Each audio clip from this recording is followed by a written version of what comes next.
Hello everybody, ladies and gentlemen, boys and girls, welcome back to the Quick Take and welcome back to a brand new video on the channel. Today is going to be a bit of a different video. It's not scripted or anyway.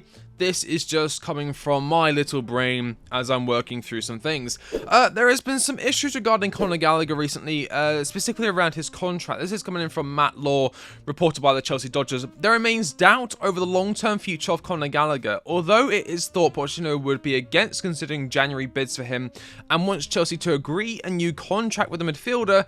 Chelsea have remained coy on their plans for Gallagher, despite the player making it clear that he would like to sign a new deal. Now, the reason I bring this to your attention, let me just bring up the right stuff here. The reason I bring this to your attention is I can actually see why there has been a delay in Conor Gallagher getting a new contract.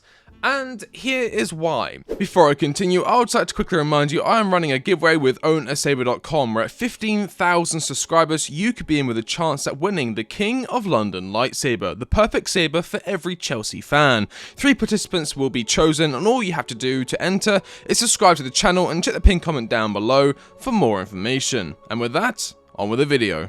Conor Gallagher, although he has improved massively this season, there is no doubt about it, he has been one of our better players. I just don't think he fits into what we're trying to build here. We're currently playing a 4-2-3-1, and in that system he usually starts as an attacking midfielder with either Sterling or Mudryk or Cole Palmer or Madueke or another player on the other wing with Nicholas Jackson or Armando Broja up front. Okay, let's just have a look here. This is Conor Gallagher compared to other attacking midfielders and wingers. This is from FBref. They're fantastic at compiling data from a wide range of games. This is from the past 2,332 minutes played in the top 5 leagues. Non-penalty goals, 0.08. That's in the 11th percentile compared to other attacking midfielders.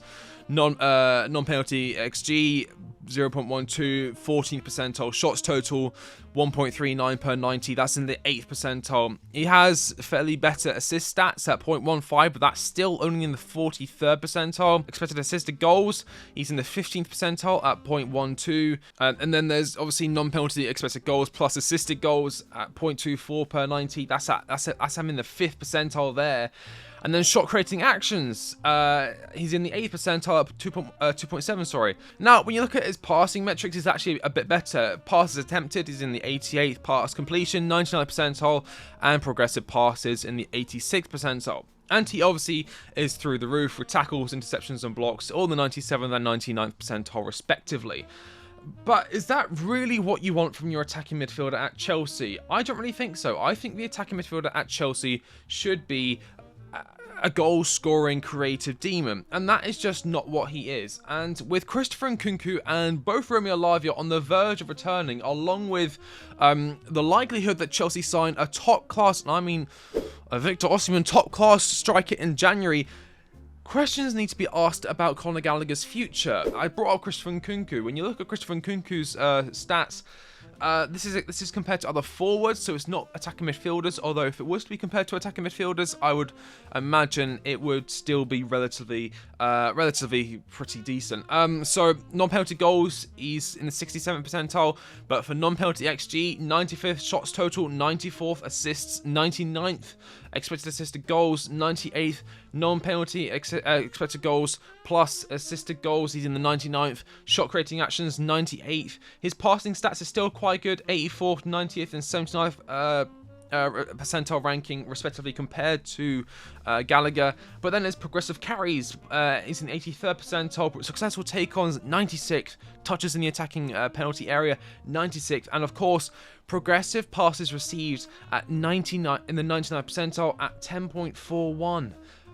So in my opinion, I think Nkunku's going to be coming in and he'll be playing behind the striker. But when you have a look at his average positioning when he was at Leipzig, he was actually basically playing at striker. He would come right alongside someone like Andre Silva or whoever was playing at striker in that game. He likes to press up like that. And so, in my opinion, this is the kind of formation that we would play in-game. We would obviously start with the We would start with the classic 4-2-3-1, and then in game, Nkunku would press up. This is taking into consideration that Osimhen would join in the January window. Nkunku would press up. Palmer would drop, not drop deeper, but kind of move slightly forward in, allowing James to have that overlapping run. Caicedo and Enzo Fernandez. Caicedo would stay a little bit deeper, with Enzo moving forward just to add that creative aspect to his game. But that, of course, he's not the only player that is returning. You know, you got to remember players like Romeo Lavia is coming back. And if we want to play a midfield of Enzo Fernandez, Moises Caicedo, and Romeo Lavia, then we'd have to start something like this. Obviously, Cucurella, Colwill, Silva, James at the back. It will change going forward, of course. Thiago Silva's future is in doubt with his age obviously creeping up on him, and there is some talk that he may want to go back to Brazil, although who knows. In the midfield pivot, you got Lavia and Caicedo. Enzo playing at number 10. This won't be in game, but Enzo playing at number 10. Mudryk, Palmer, and Nkunku at striker. This is like saying, okay, if we don't get Osimhen, if we wait for Osimhen in the summer, then we just play Nkunku at striker. He has played at striker for many games. He's comfortable in that role, and he does play in that area anyway, even when he does start at number 10. But that's a conversation for another day. So with this, you'd expect Cucurella, Colwill, and Thiago Silva to make up the defense. Lavia would actually sit deeper. I saw a report, I think, from a player, either at the Ecuadorian squad or when he was at Independiente del Valle, I think, when he was playing actually with Kenji Paez. Caicedo, he's not a lone DM. He does like to get forward slightly and get involved in the play. And so I could imagine something like this. Cucurella, Colwill, Silva, three back. And then sitting in front of them is Lavia, playing as that deep-lying defensive midfielder, kind of in like a Rodri-type role, or Casemiro, playing as like a bit of a destroyer, a ball-playing destroyer who's pretty technical on the ball and can definitely link up the defense to the midfield and the attack. And then behind Nkunku, you've actually got basically a five line of Mudryk very out wide. I think he suits that out wide role. You can obviously use his pace there. Brilliant player. Enzo Fernandez kind of next to him with Nkunku leading the attack. And then you got Caicedo just behind the halfway line, but still kind of involved. Then Cole Palmer has dropped slightly deeper again. I think Cole Palmer's strength is really playing in that slightly deeper role, but still in still in the opposition's half, but just not like alongside the striker. More kind of slightly deeper, so he can link up play, get involved, and take on players with dribbles and just dribbles, progressive passes, that kind of stuff. And then you got James pushing up really high. James is attacking know-how. It's actually really impressive for a right back, and of course, he's got the legs, he's got the speed to play up the field, down the field, and his crosses are really good. So I would imagine him to be playing basically in line with Makala Mudryk, just on the other side of the field. And then that, of course, I think that formation there, I think what I've set up here, that helps us deal with low blocks, because it would be a massive overload on the defense.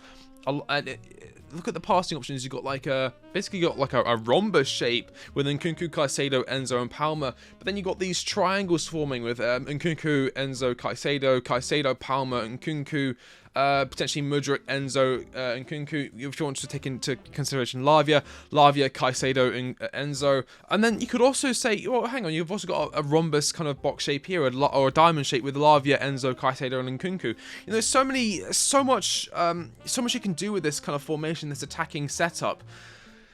And my question is, where does Gallagher fit into this? I don't think he does, and that is the problem that Pochettino is going to have. He's going to find the issue where am I going to fit Gallagher into this? He does want to play for Chelsea. We've seen how much he wants to play for Chelsea, and as I said before, I know he'd be happy to sit on the bench, but I mean, can we afford to? Yes, but is having Conor Gallagher sitting on the bench when we could potentially get 50-60 million for him, and then put that towards a Victor Osimhen, or put that towards a Šeško, or Ousmane Diomande, or one of these brilliant centre-backs, a player that would actually fit into the starting 11? That is my question for you.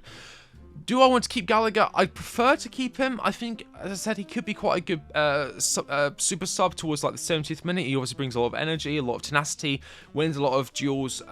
Again, I think he's committed like 30 fouls this season already, or something crazy like that, which isn't obviously ideal, but it does show that he likes to get involved and he's not afraid to put his body on the line, which is always appreciated at Chelsea when there does seem to be a lot of mercenaries in this club. But that's just my question to you. Where do you think Conor Gallagher has a role at Chelsea in the future? Do you think he does have a role at Chelsea in the future? Do you think we will sell him? As I said, we haven't offered him a new contract yet. Contract talks are stalling, much like they did with Mason Mount.